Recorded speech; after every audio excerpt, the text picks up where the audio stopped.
트럼프 전 대통령의 사고 이후에 트럼프 지지자들은 이렇게 트럼프를 따라하기가 유행으로 번지고 있다고 합니다. 우크라이나가 한국의 북한과 남한으로 갈라진 것처럼 앞으로 그럴 가능성이 있다는 이론이 나오고 있는데요. 그 이유 짚어봅니다.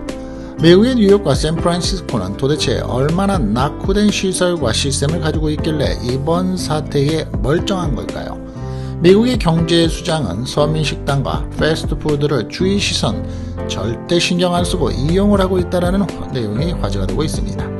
지구 멸망 대비로서 음식을 내놓은 유통기간 25년을 보고 있는 코스코의 상품이 화제가 되고 있습니다. 미국에서는 전기차 충전소가 8년 뒤에는 주유소보다도 많아질 듯 하다라고 합니다. 엄마의 사랑의 교육인가요? 아니면 매정한 엄마일까요? 영상 보시고 여러분들과 함께 생각해보는 시간 같습니다. 유명 동상에 키스를 하고 몸을 비비고 이상한 행위를 한 여성 관광객이 논란이 되고 있습니다.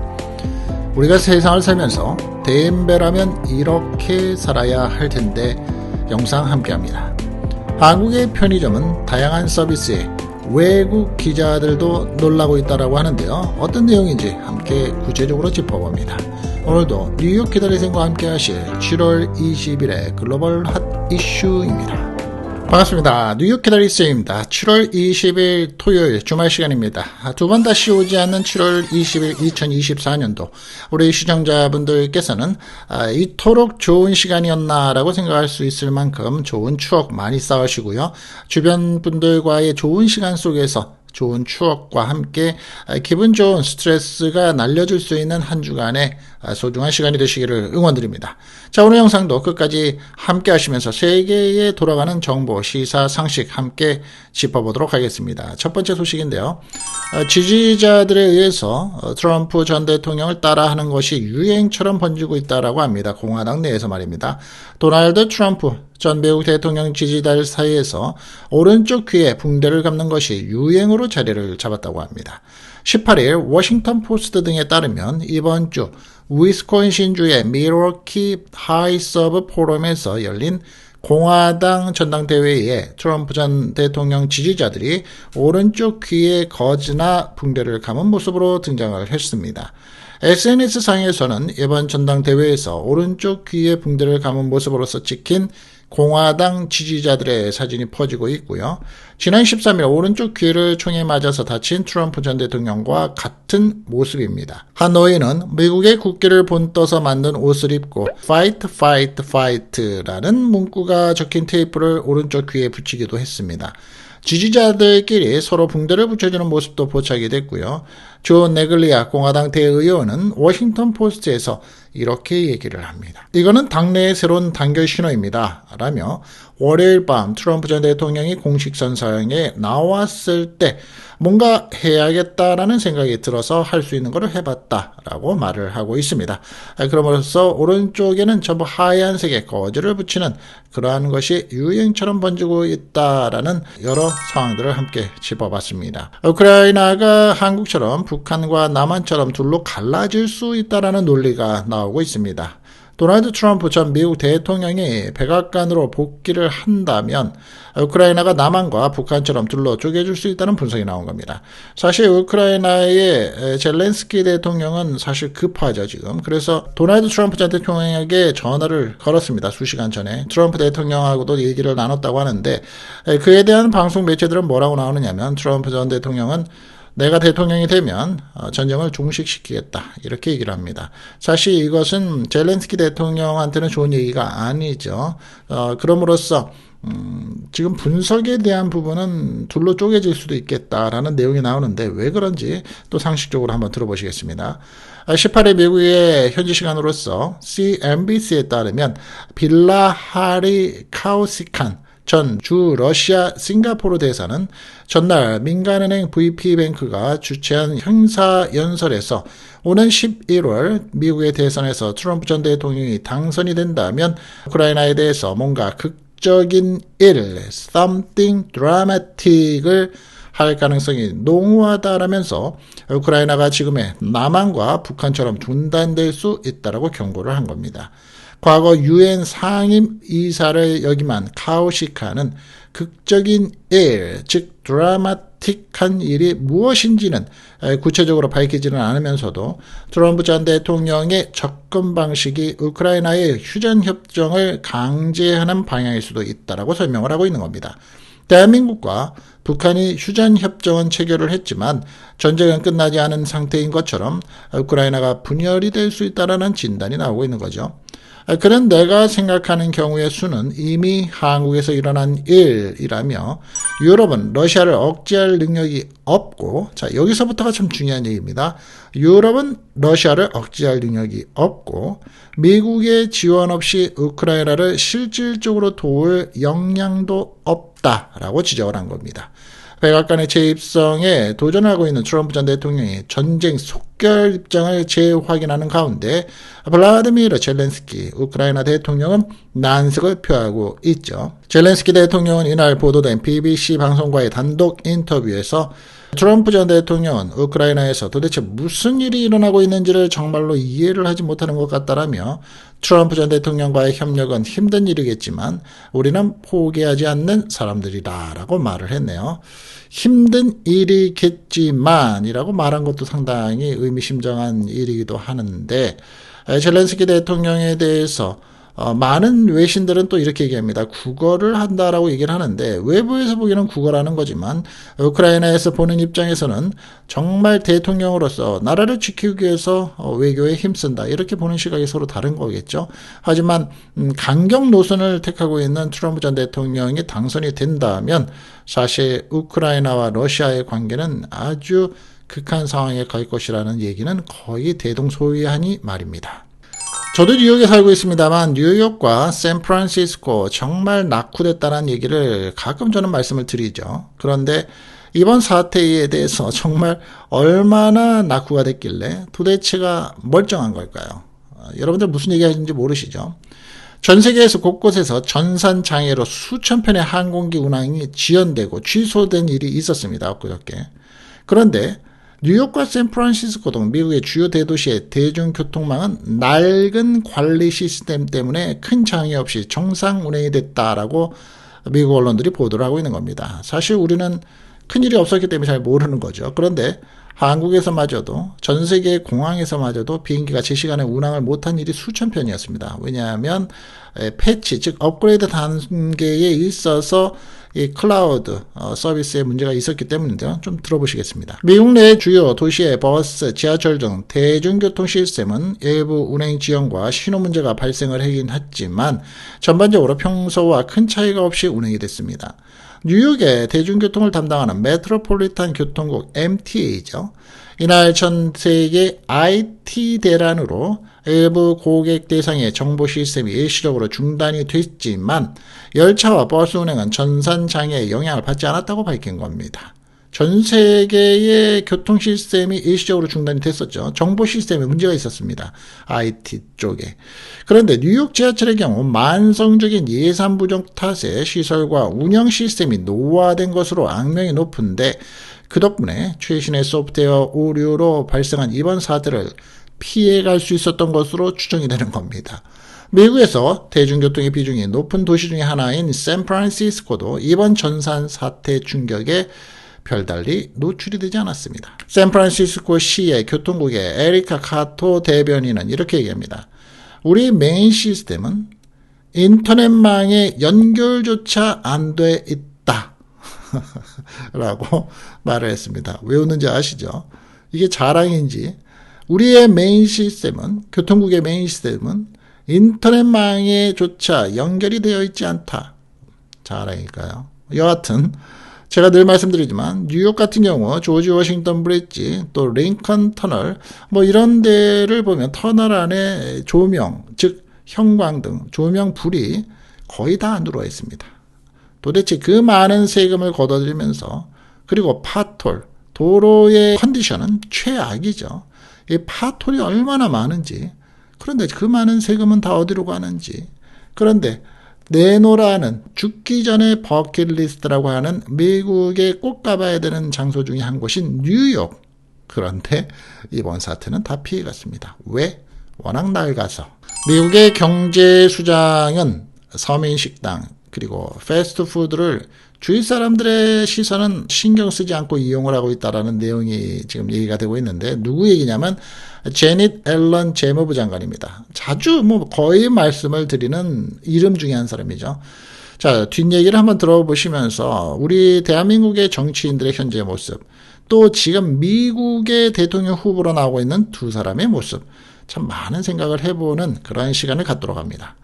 미국의 경제 수장인 제닛 앨런 재무부 장관은 미 전역은 물론이고 해외 출장지마다 대중이 찾는 식당의 모습을 드러내서 주목을 받고 있는 겁니다.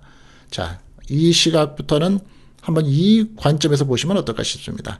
우리가 돈이 있고 명예가 있으면 다른 사람을 보는 데에 있어서 나를 어떻게 볼 것인가에 생각이 되면서 음식을 먹거나 옷을 하나 입어도 좋은 옷을 입고 걸음걸이를 하나를 해도 신경을 쓸 수밖에 없는 삶을 살죠. 연예인들이 특히 그러는 일이 많죠. 그런데 이 제닛 앨런이라는 이 여성, 노인이라고 할 수 있죠. 연세가 이제 많이 들어갔으니까. 자, 그럼 이 사람은 왜 이런 삶을 살고 있는지, 또 한쪽에서 보는 시각은 이럴 수도 있죠. 저거 다 쇼야, 쇼맨십이야, 이렇게 볼 수도 있는데 들어보시겠습니다. 2022년 9월 노스캐롤라이나 채플힐 인근 시골 BBQ 식당에서 들러 사진이 찍히는가 하면 파파라치들이 많죠.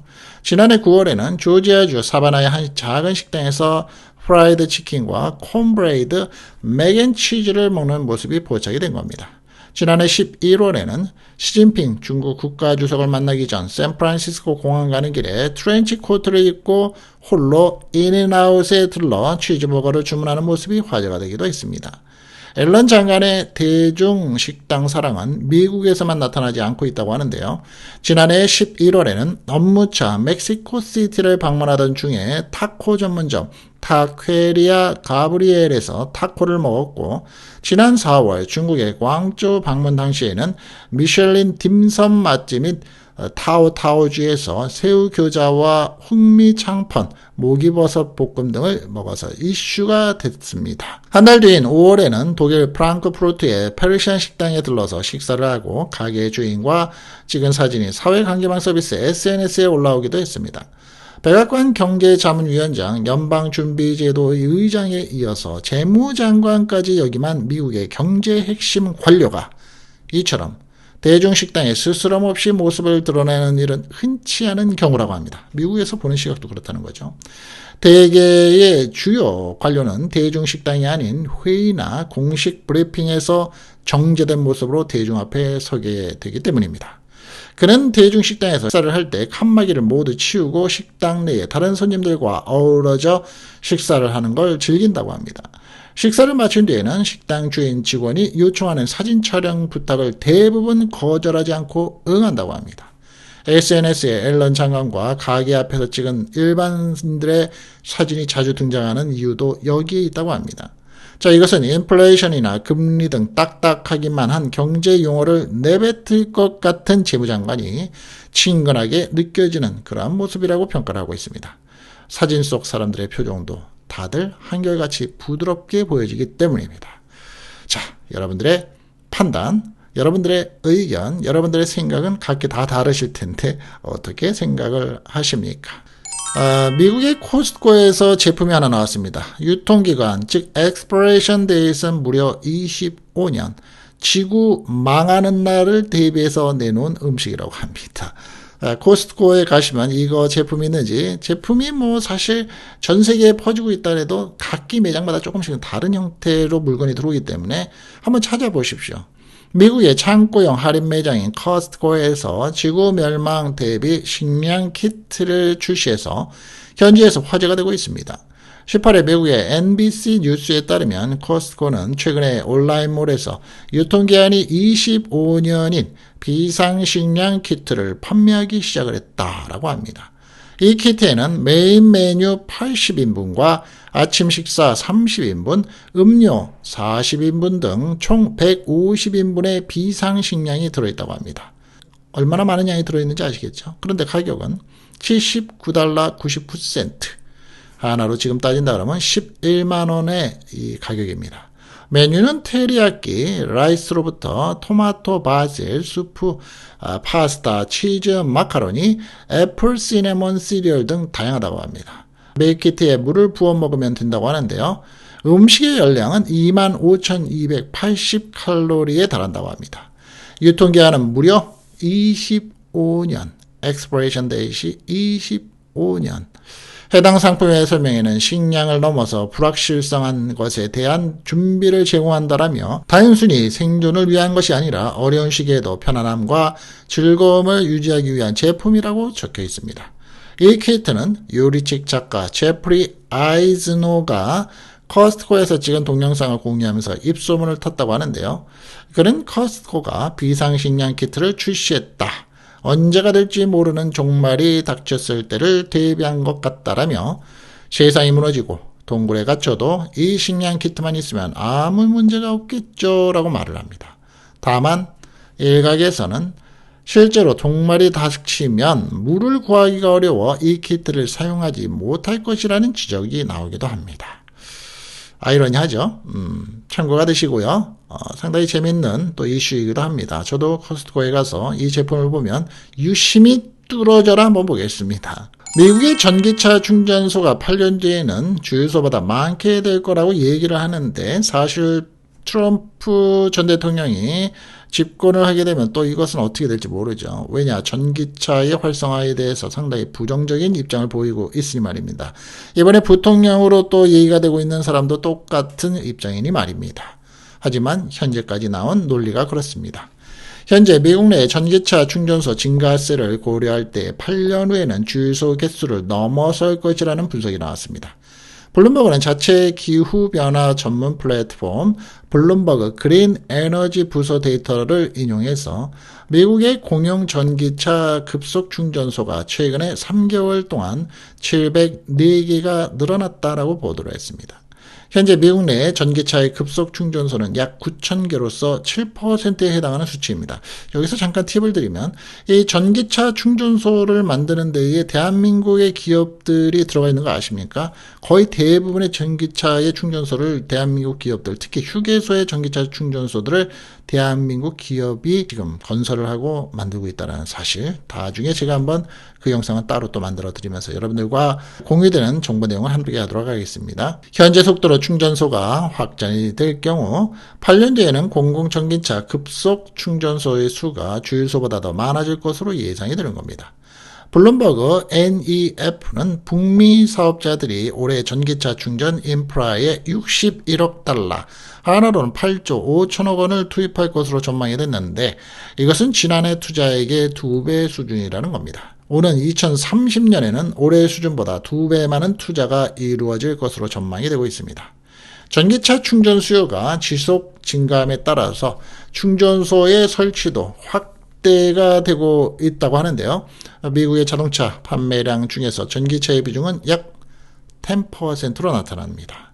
제가 이 내용에 대해서 전기차를 왜 미국 사람들은 70% 가까이 사람들이 지금 전기차를 사지 않는가라는 영상 올려드린 게 있는데요. 한번 궁금하신 분들은 이 영상, 여기 나오는 영상 함께 보시면 좋을 것 같습니다. 최근에 전기차 수요 정체가 지속이 되고 있지만 장기적으로는 전기차 이용량이 늘어날 것이라는 전망이 많긴 합니다. 지난 4월에 국제에너지기구는 미국의 전기차의 순수 판매량이 지난해 110만 대에서 내년에 250만 대로 급증을 한다고 예상을 했습니다. 블룸버그는 특히 주유소 사업자들이 전기차 충전소 설치에 나서고 있다고 지적을 했고요. 전기차 충전 네트워크 컨설턴트 스테이블 오토는 지난 1분기 말 기준 미국의 전기차 급속 충전소가 하루 평균 5시간 전기차 충전 서비스를 제공했다라고 분석을 하고 있습니다. 가동시간이 약 18% 셈인데요. 충전소 수익 분기점이 15%를 넘겼다는 뜻입니다. 그럼으로써 앞으로 8년 정도 되면 플러스 마이너스 시간이 좀 다르긴 할 수도 있을 텐데 일반적인 가솔린의 가스 스테이션보다도 더 많아질 것이다 라는 내용입니다. 자, 이 영상을 보다 보면 이것은 엄마의 사랑의 교육일까요? 아니면 매정한 엄마일까요? 우리가 살아보면서 느끼죠. 자식을 교육을 시킬 때 때때로는 이것이 내 감정에 개인 감정이 들어가 있지는 않은가 라고 때때로 자문을 해보기도 합니다. 그렇죠. 때때로는 객관적이어야지만 되고 자식을 교육시키는 데 있어서 논리적이어야지만 되는데 그렇지 않은 경우가 있기는 합니다만 이 화면의 영상 속에서는 어떻게 보실까요? 대만의 한 어머니가 6세 딸에게 맨발로 뜨거운 아스팔트 길을 걷게 해서 비난이 쏟아지고 있는 겁니다. 19일 홍콩 사우스차이나 모닝포스트에 따르면 지난 14일 대만의 신주시시에 사는 한 여성은 신발을 잃어버린 6세 딸에게 벌을 주기 위해서 아이에게 적어도 20분 이상 뜨거운 아스팔트 도로를 맨발로 걷게 한 것으로 밝혀졌습니다. 대만의 현지 언론에 따르면 그날은 기온이 섭씨 34도에 달했던 날로서 아스팔트 기온은 이보다 20도가 더 높았던 것으로 전해졌습니다. 즉 54도, 확실히 보면 한 110도가 넘는 거죠. 어린아이는 걸으면서 엄마 나 너무 뜨거워서 발이 아파요 라고 울부짖었지만 아랑곳하지 않고 딸의 손을 이끌었습니다. 지나가던 행인이 휴대폰으로 이 장면을 촬영하면서 해당 여성에게 그거 너무 잔인하지 않나요? 라고 말했지만 이 여성은 원한다면 경찰 부르세요 식의 대응을 한 것으로 파악이 됐습니다. 보다 못한 행인들이 아이를 위해서 신발을 사주겠다는 제안을 했지만 이 역시 거절을 했습니다. 결국 행인의 신고로 대만 정부는 사회복지사를 여성의 집으로 보내서 조사를 했는데 그들은 아이의 발에 물집과 화상이 난 것을 발견하고 병원으로 데려갔습니다. 해당 여성은 남편 없이 딸과 둘이서 임대 아파트에 살고 있었던 것으로 전해졌는데요. 이 사건은 SNS에서 큰 반발을 일으키고 있다고 합니다. 한 누리꾼은 어머니는 딸에게 자신의 감정을 표출해서는 안 된다. 이러한 징벌적 교육은 지극히 이기적이다라고 댓글을 남겼습니다. 또 다른 누리꾼은 사회단체들이 어린아이를 보호해줬으면 좋겠다. 엄마가 교육이 필요하다라고도 말을 하기도 했는데 어떻게 생각하십니까? 여러분들은? 고등학교 때 교련 선생님과 우리 학생들 그러니까 반 친구들이 견학을 간 적이 있습니다. 미술관에 견학을 간 적이 있는데 그 미술관 앞에는 동상이 서 있었습니다. 바깥에. 그런데 이 교련 선생님이 그 바깥에 서 있는 동상에 여성의 동상을 보고 가슴에 손을 대고 사진을 찍는 모습을 보고 그때 당시에 어린 마음에 경악스럽다라고 얘기를 하면서 창피하다는 생각을 가져본 적이 있었는데 시대가 많이 지났죠. 그러고 보고서 지금 저도 그만한 성인이 된 다음에 생각을 해보면 해서는 안 될 짓이었는데 그냥 유쾌하게 넘어갔었던 그 전의 시간이 지금은 아닌데 뭐 이런 생각을 해보기도 합니다만 유명 동상에 키스를 하고 몸을 비비고 이상한 행위를 한 여성 관광객이 아주 큰 논란이 되고 있습니다. 그것도 이탈리아 피렌체. 자, 이탈리아 피렌체를 찾은 한 여성 관광객이 유명한 동상에 매달려 음란한 행위를 하는 모습이 SNS에 확산이 되면서 공분을 사고 있습니다. 17일 영국의 BBC에 따르면 최근에 Welcome to Florence라는 SNS 계정에는 프렌체 시내에서 로마 신화의 술의 신인 바쿠스의 동상에 한 여성이 매달려서 추태를 부리는 영상이 올라온 겁니다. 매체는 여성이 동상 위에 올라가 입을 맞추는가 하면 왼쪽 다리를 걸치고 끌어안고 몸을 비비는 행위와 함께 음담 패설도 했다라고 전합니다.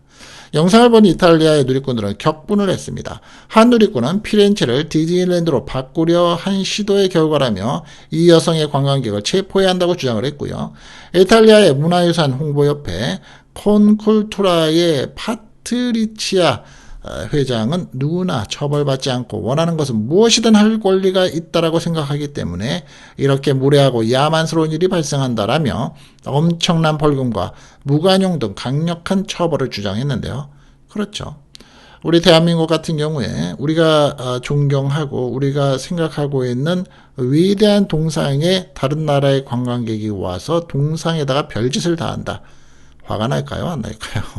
세상을 살면서 참 이렇게 살아야 될 텐데 라는 생각을 해봅니다. 그런데 저 역시 차를 몰고 다니면서 이렇게까지 대인배의 행동을 할 수 있을까라고 저 혼자 스스로 질문을 해보면 답은 예스는 아직 아닌 것 같습니다. 아직도 저도 더 공부하고 더 노력하는 사람이 돼야 될 듯 싶기도 해서 나름 부끄럽기도 한데요. 19일 한 온라인 커뮤니티에는 아내 차에 붙어있던 쪽지라는 제목의 글이 올라왔습니다. 작성자 A씨는 부재 중에 전화도 많이 오고 무슨 일인가 싶어서 나가봤더니 아내의 차에 쪽지가 붙어 있었다고 운을 뗍니다. A씨가 공개한 사진을 보면 노란색 메모에 사장님 죄송합니다. 제 차를 주차하고 나오다가 사장님 차 오른쪽 펜더 부분을 긁은 것 같습니다. 라고 적혀 있습니다. 또 다른 메모에는 자신의 전화번호를 적은 뒤 죄송하게 됐습니다. 제 번호로 꼭 연락 부탁드립니다. 라고 공손하게 사과를 했습니다. A씨는 쪽지를 보고 차량을 이리저리 살펴보니 정말 오른쪽 펜더 부분이 긁혀져 있었다라며 메모지에 적혀있는 번호로 전화를 했더니 사장님 정말 죄송합니다. 수리비는 전액 다 보상하겠습니다. 라고 죄송하다는 말을 계속하더라라고 상황을 설명했습니다. 이어서 듣고 있다가 다친 곳은 없으시냐? 수리는 제가 알아서 하겠다라고 딱 2마디 했다라며 수리비를 받지 않겠다고 했습니다. 비록 속은 쓰리고 아내의 잔소리도 걱정이 되지만 아내에게는 제가 전봇대에 긁었다고 하고 등짝 맞으면 그만이라고 말을 한 겁니다. A씨는 말 한마디가 참 크게 느껴지는 날이라며 쪽지로도 사과하고 전화로도 사과를 하니 넘어가 줄 수밖에 없었다.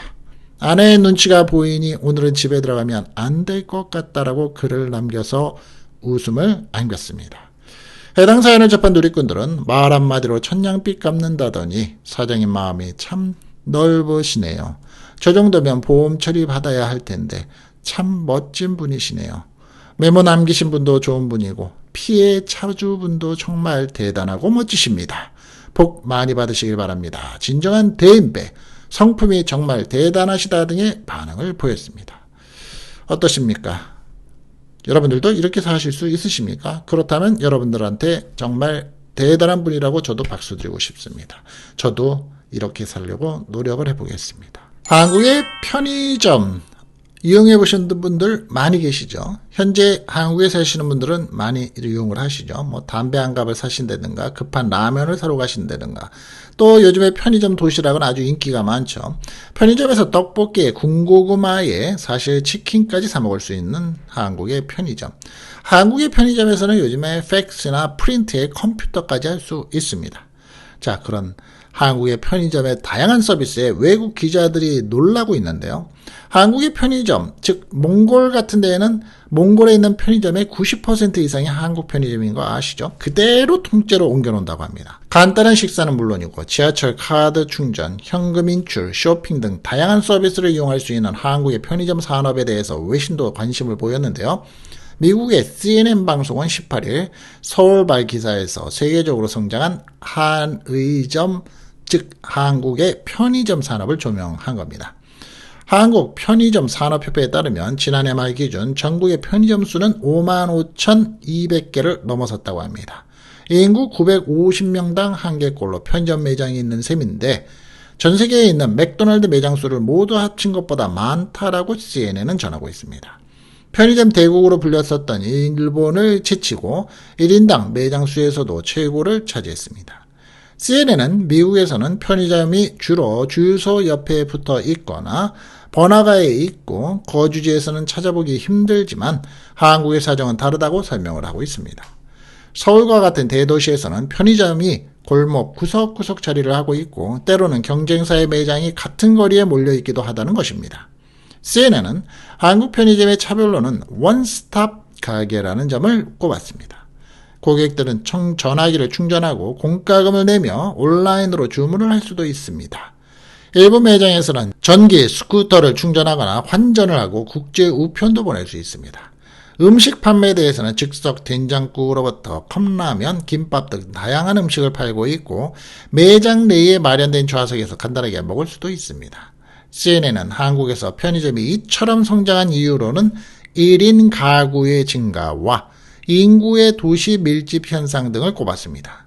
코로나19 팬데믹 이후에도 이런 추세에 일조를 해서 한국의 편의점의 매출은 전통적인 슈퍼마켓이나 백화점도 넘어서는 수준으로 성장을 했다고 보고 있는 겁니다.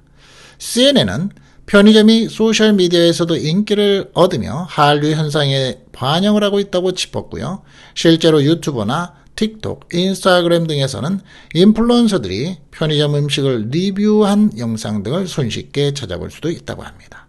CNN은 한국 편의점의 회사들이 이제는 국내의 성공을 바탕으로 해외로도 진출하고 있다고도 언급을 했습니다. GS25와 CU, 이마트24 등 한국의 3대 편의점 브랜드는 베트남, 말레이시아 등 동남아시아 국가에서 매장을 많이들 운영하고 있습니다. 참 머리 좋죠? 대한민국 사람들만큼 좋은 머리 가지고 있는 사람이 어디 있을까 싶으면서 살아갑니다. 자, 오늘 제가 준비한 영상은 여기까지입니다. 또 함께 로고송 들어주시고요. 편안한 주말 시간 시작되시기 바랍니다. 다음 시간에 또 뵙겠습니다. 뉴욕 기다리쌤이었습니다. 감사합니다.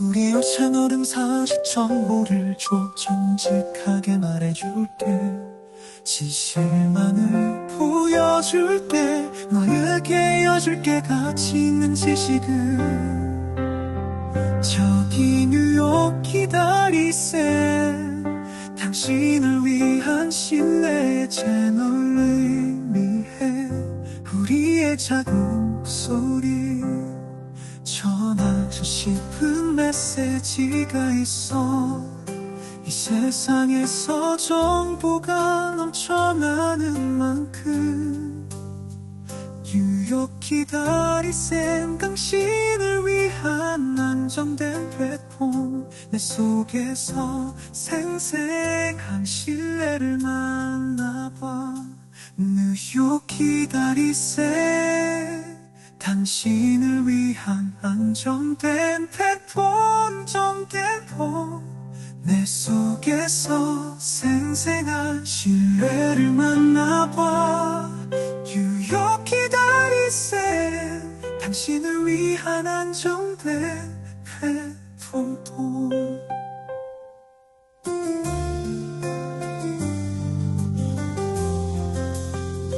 뉴욕 기다리쌤 정보 마음을 알려주는 뉴욕 기다리쌤